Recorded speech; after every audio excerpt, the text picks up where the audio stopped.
Bonjour, nous sommes en vacances, mais les vacances ce n'est pas que du repos, c'est aussi du divertissement. Mais un divertissement utile, hein.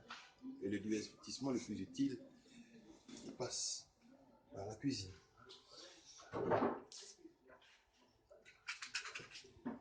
Alors ce matin, je vais vous faire une recette particulière, très spéciale, très spéciale, l'omelette Ndri au fromage râpé. Alors pour cette recette, bien sûr, omelette, il faut des œufs, de l'oignon et de la tomate découpée en longueur, du sel, de la tomate pâte, une lame de beurre, un cube alimentaire, un mélange d'ail et de poivre écrasé dans ce que nous appelons le talier en Côte d'Ivoire, le talier en fer.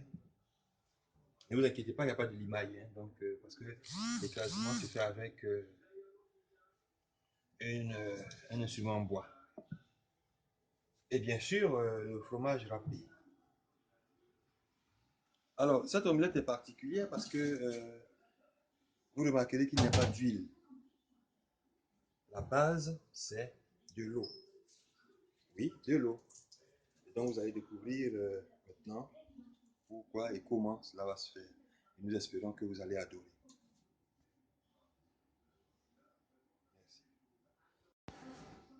Merci. Alors, vous remarquerez que nous avons parlé d'eau. Et donc, nous ajoutons un demi-verre d'eau dans la poêle. Nous ajoutons un demi-verre d'eau dans la poêle. Et nous laissons porter à ébullition. Vous remarquerez que c'est une cuisine normale, avec une casserole à côté, pour faire bouillir de l'eau. Alors, nous allons ajouter à cette eau en train de bouillir dans la poêle la tomate pâte. On va la délayer. Voilà. Délayer tranquillement, il n'y a pas d'urgence, il n'y a pas de précipitation, hein. À feu fort, je précise, hein. À feu fort. On mettra à feu doux vers la fin de la cuisson afin d'éviter que l'omelette brûle par le fond. Vous aurez l'occasion de découvrir donc tout cela. Voilà.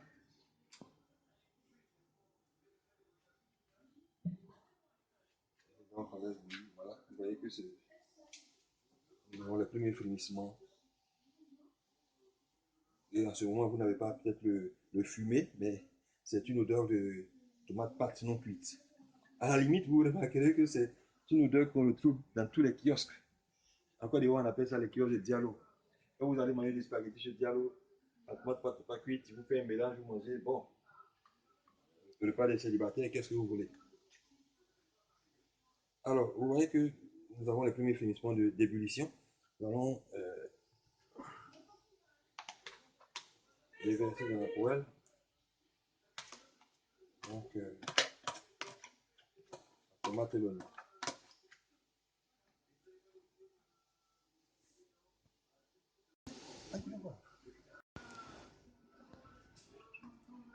Donc, je rappelle qu'il faut laisser porter vraiment à ébullition. Hein? Voilà. Parce qu'il est très important que la tomate pâte cuise et apporte avec elle un peu le fumet d'oignon et de tomate. Voilà. En principe, vous n'utilisez pas de cuillère en fer, hein, dans une poêle. Il faut de préférence utiliser des cuillères en bois.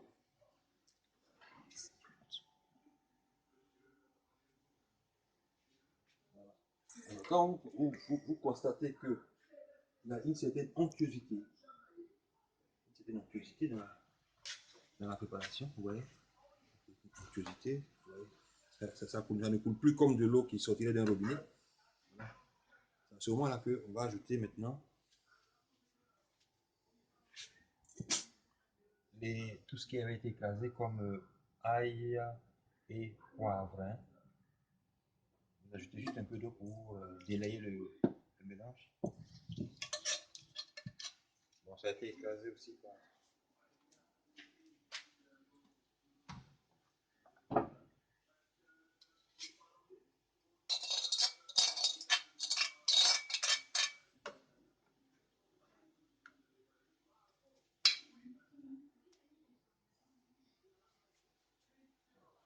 tout ça.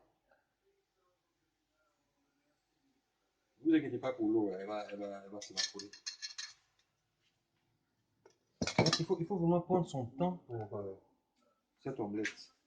Chaque élément doit être cuit, comme je peux le dire, à sa place. Hein. Je répète, à feu fort, toujours à feu fort.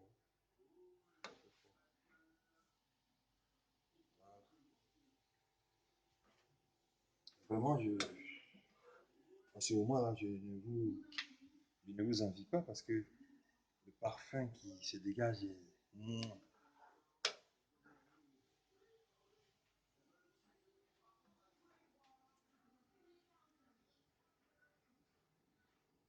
C'est une omelette, c'est un repas pour 3 personnes, hein, un petit déjeuner pour 3 personnes. Et je vous assure que ce repas allie saveur et qualité. En Côte d'Ivoire, on dirait que je fais beaucoup d'aide à la poudre par 3 personnes. Hein. C'est le jeu, n'est-ce pas?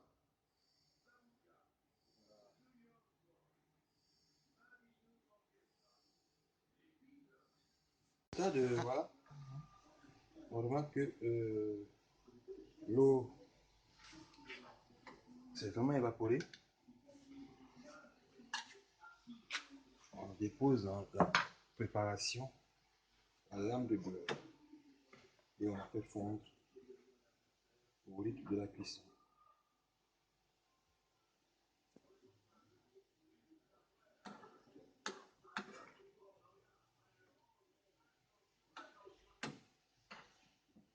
Alors, pendant que ce beau mélange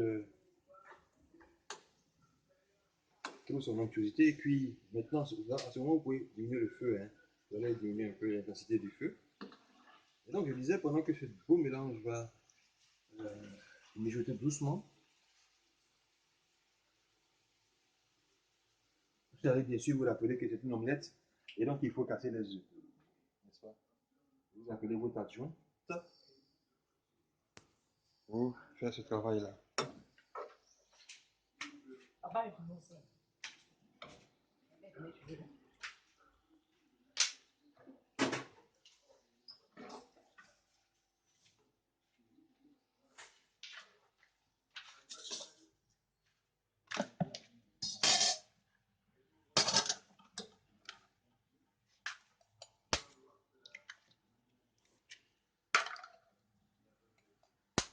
Voilà. Vous remarquerez que l'adjoint casse les œufs avec un couteau. C'est plus simple pour les œufs de Côte d'Ivoire. Ils sont si friables que souvent ils se désagrègent lorsque vous les cassez.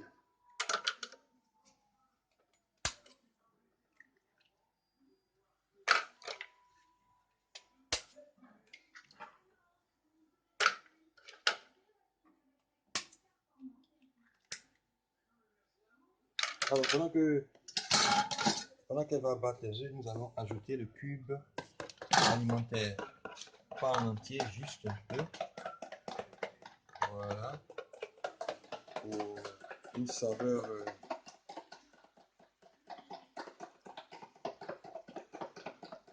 voilà.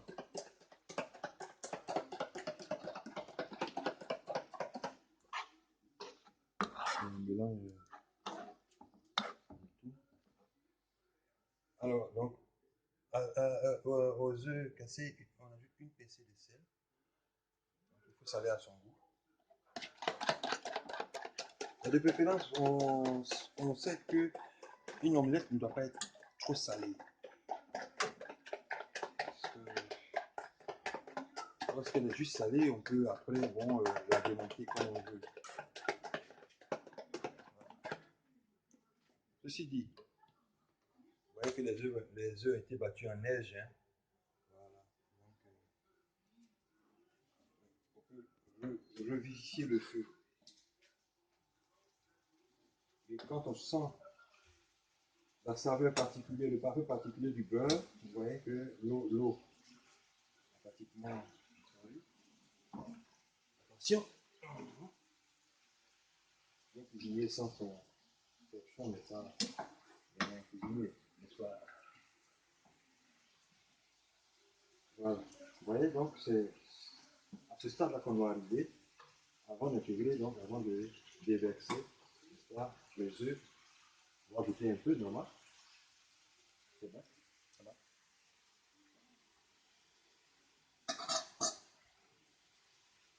Et on reprend les œufs battus. Mmh.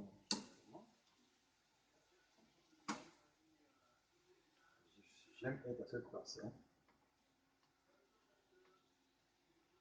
Alors, il faut une précision. Hein. Il ne faut surtout pas couvrir une omelette. Quand vous la couvrez, en fait, c'est la vapeur qui va faire cuire l'œuf. Et donc, il n'y aura plus d'onctuosité. Alors qu'une omelette qui n'est pas onctueuse, comme on dit en Côte d'Ivoire, c'est pas une affaire. Alors, on va diminuer encore le feu parce que nous sommes. On disait qu'on va diminuer encore le feu parce que nous sommes à une phase. Diminuer le feu parce que nous sommes à une phase particulière de la cuisson. Il faut bien mélanger comme ça pour qu'il n'y ait pas de croûte dessous. Et comme souvent en Côte d'Ivoire, nos gazinières ont un système de cuisson particulier, donc il faut toujours tourner la poêle parce qu'on a l'impression qu'il y a des côtés qui cuisent plus fort que les autres. Voilà. Donc vous voyez que les premiers résultats se font jour. On va toujours goûter. Parfait.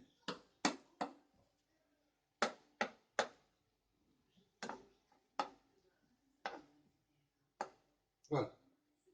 Et c'est là, maintenant, qu'entre en ligne, qu'entre en scène, le fromage râpé. De préférence, vous prenez du gruyère. Hein. En fait, on s'arrange à les répartir sur toute la surface.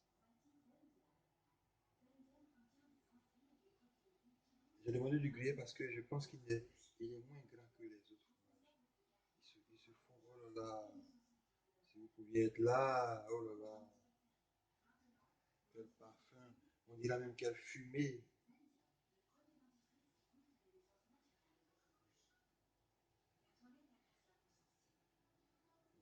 C'est vraiment une omelette au fromage râpé. C'est pourquoi vous voyez, vous avez l'impression qu'on amène parce que c'est vraiment une omelette au fromage râpé. C'est le fromage râpé qui va donner donc la saveur particulière. Vous voyez que c'est vraiment bien réparti. Bien réparti. Et puis là, voilà. On tourne un peu la fameuse poêle. Plus besoin de toucher à quoi que ce soit. On laisse juste cuire.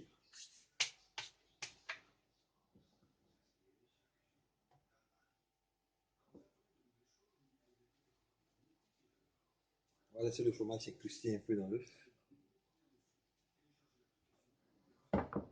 Je vous rappelle qu'aucune goutte d'huile ne doit être déversée dans cette omelette. Aucune goutte d'huile.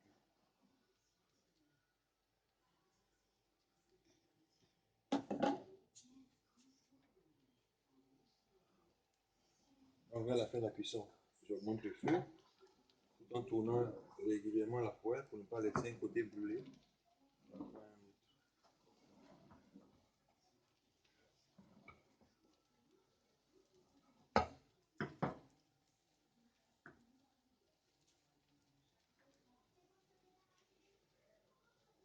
On le met à feu doux. Vous voyez que le fromage est pratiquement fondu.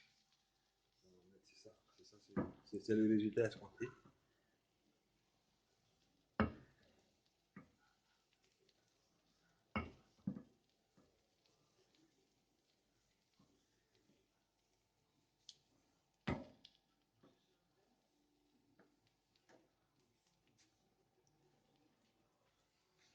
Alors, cher ami, la recette omelette Hongrie, je précise bien omelette Hongrie, le fromage de la paix, est prête. Vous pouvez l'utiliser en entrée, vous pouvez l'utiliser pour vos réceptions, un petit canapé ou un petit plat d'entrée. Et même si vous êtes deux ou trois, vous pouvez l'utiliser comme repas principal du soir ou du midi, c'est pas plus mal. Je vous remercie de m'avoir accordé votre attention. À bientôt pour une prochaine.